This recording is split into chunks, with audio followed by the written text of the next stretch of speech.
Hi there, it's Spencer Miller from Miller Ancients, filming with the Coin Dictionary, and today I'm going to be talking about one of the most historic coins in my collection, a coin that spans 500 years of ancient history. It is originally a copper ass of the Roman Emperor Vespasian, who ruled from 69 to 79 AD. The ass was the lowest Roman denomination, so 4 asses made up 1 sestertius, and a number of sestertii made up a silver denarius, and a number of denarii made up a gold aureus. But the ass was generally the lowest commonly circulating denomination. Vespasian is most famous for 2 things. One, it was under his reign that the Jewish revolt in Judea was defeated, and under his son Titus, the Temple of Jerusalem, the Second Temple, was destroyed, and all that's left today is the Wailing Wall, the Western Wall, which still stands in Jerusalem. And the other major achievement of Vespasian that has outlived him is the Colosseum in Rome. In fact, in its time, it was known as the Flavian Amphitheater. Vespasian came from the Flavian family. So this coin depicts the emperor laureate, so with a laureate crown facing right, and his titles, so, consul, pontifex maximus, Augustus around. And then on the reverse, the goddess Aequitas, and you can see Aequitas, August, the equality of the emperor, and she's holding scales to symbolize justice, and you see SC in the fields. That means senatus consultu, with the consent of the Senate. Vespasian rules with the consent of the Senate.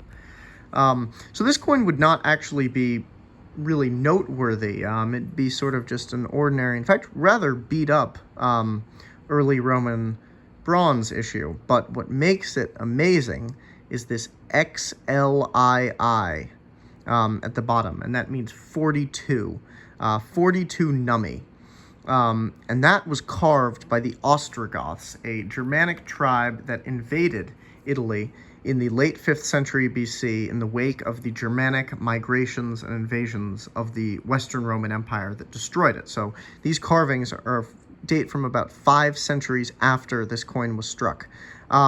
The Byzantines, who were the successors of Rome in the East, maintained the phallus, their main bronze coin, was 40 nummi, but in the West, it became 42. So the Ostrogoths, they didn't really know how to strike coins very well, so they often used old Roman examples, sometimes very old Roman examples. So this coin circulated for 500 years before it was then recycled by the Ostrogoths to use as a coin of their own. And who knows how long it circulated as an Ostrogothic and then a medieval Italian coin. I bought this coin from Loy Numismatic in Switzerland for, I think, about 150 Swiss francs, so around $180, $190 when accounting for buyer's premium and conversion. But I think it's worth, $300 or $400. These coins are less scarce than you think. You actually do see these coming on the market a couple times a year. I thought that, these would be extremely rare and only in museums when I first saw them, but you do see them come on the market. I would highly encourage any ancient collector to buy them. There are few coins that are this affordable that have this much history on them. And just a quick note about the Ostrogothic kingdom.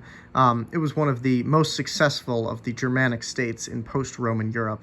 Under the great King Theodoric, it flourished as a center of culture and learning.